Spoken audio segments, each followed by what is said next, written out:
સાંજે ઘરે પરત ન આવતા તપાસ કરતા મૃતદેહ મળ્યો. વૃદ્ધાના શરીરથી 1.11 લાખના મુદ્દામાલની લૂંટ કરી હત્યા કરાઈ હતી. તો આ તરફ અમરાઈવાડીમાં આડા સંબંધની શંકામાં પતિએ એક વ્યક્તિની હત્યા કરી.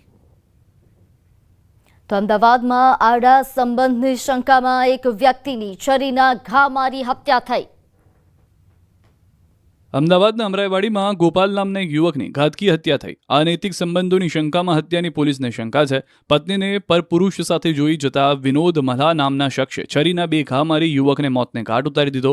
ન્યૂ ભવાનીનગરમાં રહેતી મોનિકા વાલજી રાઠોડે વિનોદ મલ્હા વિરુદ્ધ હત્યાની ફરિયાદ કરી. મોનિકા ઘરકામ કરે છે અને તેના માતા પિતા ભાઈ ગોપાલ સાથે રહે છે. ગોપાલ મણિનગર ખાતે AFCમાં મેનેજર તરીકે નોકરી કરે છે. ગઈકાલે ગોપાલની વિનોદ મલ્હા નામના યુવકે ઘાતકી હત્યા કરી નાખી હતી. ગોપાલ જ્યાં નોકરી કરે છે ત્યાં અમરાઈવાડી વિસ્તારમાં રહેતી નેહા મલ્હા પણ નોકરી કરે છે. ગોપાલ અને નેહા સારા મિત્રો હતા, જેના કારણે વિનોદના મનમાં અનેક શંકા ઊભી થઈ હતી.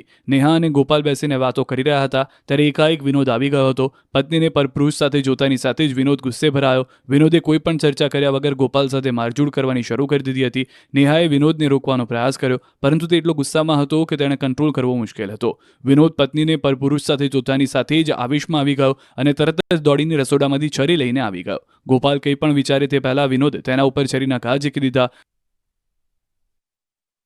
તો રાજકોટમાં 15 કલાકમાં 4 વ્યક્તિઓની હત્યાથી હાહાકાર મચ્યો. રાજકોટના પ્રદ્યુમનનગર પોલીસ સ્ટેશન વિસ્તારના CLF ક્વાર્ટરમાં 30 વર્ષીય યુવકની છરીના ઘા ઝૂકી હત્યા થઈ.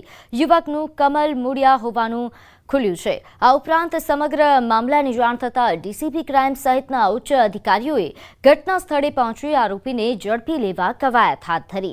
ત્યારે હાલ તો તહેવારો પર શહેરમાં ગુનાખોરી વધતા દિવાળીનો તહેવાર એ લોહિયાળ બન્યો. જામ ટાવર ચોક પાસે એક હત્યાનો બનાવ બન્યો છે, જેમાં કમલ બિપિનભાઈ મુલિયાણા કરીને વ્યક્તિ છે, એની કોઈ અજાણ્યા શખ્સોએ છરી મારી અને હત્યા કરવાનું ધ્યાને આવેલું છે. અમારી તમામ ટીમ તાત્કાલિક સ્થળે પહોંચી ગઈ છે અને જે આરોપીઓ છે એને પકડવા માટે લોકલ પોલીસ સ્ટેશન, LCB, DCBની ટીમો કાર્યરત છે. તો નવસારીમાં ફટાકડા મામલે ભાજપ અને કોંગ્રેસ સામસામે. વાંસદાના ઉનાઈ ગામે ફટાકડાની દુકાન બંધ કરાવવા ધારાસભ્ય અનંત પટેલ રસ્તા પર ઉતર્યા હતા. કોંગ્રેસ ધારાસભ્ય અનંત પટેલનો અપશબ્દો તેમજ બીભત્સ ઇશારો કરતો વિડીયો વાયરલ થયો છે. વાયરલ વિડીયો મામલે ભાજપે પ્રતિક્રિયા આપી.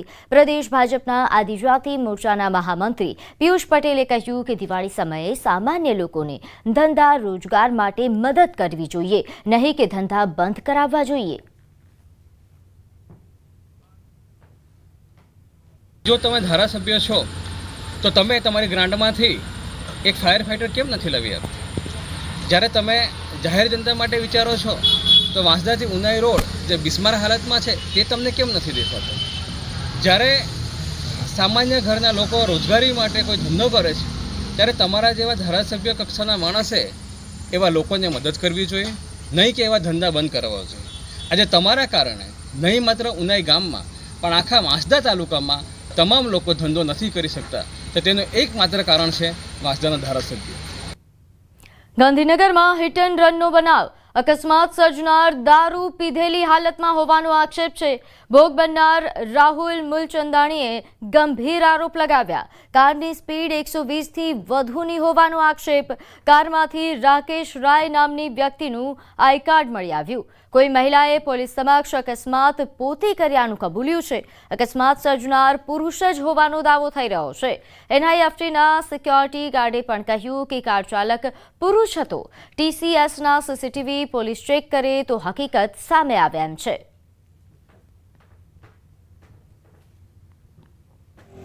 G0 હું ઘરે જતો હતો અને હાઈટેક બાજુથી 120થી 130ની સ્પીડે એક એક્સ્ટર ગાડીએ મને ટક્કર મારી હતી અને એ ભાઈ ફૂલ પીધેલી હાલતમાં હતો અને એના પછી મારી ગાડીને ટક્કર મારીને એ રોંગ સાઈડ જઈને બીજા એક એક્ટિવાવાળાને રોંગ સાઈડમાં એ એક્ટિવાવાળાને એને ગાડી ઠોકી છે અને પછી ત્યાં જઈને એરો TCS આગળ ગયો છે અને એને પછી ગાડી રિવર્સ મારીને એરો નિફ્ટ કોલેજ આગળ જઈને એરો ભાગી ગયો છે. એ માણસ બે મહિલાઓ આવી છે અને એમણે એવું એક્સેપ્ટ કર્યું છે કે અમે જ ડ્રાઇવિંગ કરતા હતા અને અમે ડ્રિંક કરેલું છે. તદ્દન ખોટી છે. મારા જોડે પ્રૂફ બી પડ્યું છે કે જેન્ટ્સ આવ્યા હતા અને હું હોપ રાખું છું કે પોલીસ TCSના કેમેરા, G0ના કેમેરા, G2ના કેમેરા બધા ચેક કરવામાં આવે અને જેન્ટ્સ જ નીકળશે માણસ.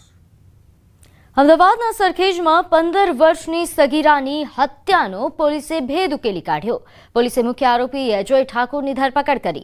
અજય પ્રેમ સંબંધમાં વિખૂટા પડતા સગીરાને છરીના ઘા મારી અને ચહેરા પર પથ્થર વડે હુમલો કરી હત્યા કરી. મૃતકના હાથ પર અજયનું નામ લખેલું ટેટુ તેમજ મળેલી ચિઠ્ઠીથી તપાસ આગળ ધપાવવામાં આવી. અજયના મિત્ર હિતેશ ઠાકોરની પણ ધરપકડ કરવામાં આવી છે. બંને કેનાલ પાસે સગીરાની હત્યા કરી હતી.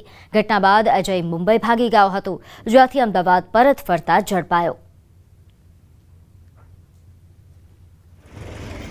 પોલીસ એમની ડેડ બોડી બતાવી ત્યારે એમણે શંકા વ્યક્ત કરી કે જે અજય ઠાકોર છે એની સાથે એમની દીકરી ભાગી ગયેલી હતી, એટલે એણે કોઈ કારણસર એની હત્યા કરી છે. આ કામે જોન 7 LCB તથા ડિસ્ટાફ સરખેજ પોલીસ પીઆઈ અને બધાએ મહેનત કરી અને ટેકનિકલ સોર્સનો ઉપયોગ કરી. ભ્રષ્ટાચાર મુક્ત ગુજરાતના દાવા વચ્ચે એસીબી એન્ટી કરપ્શન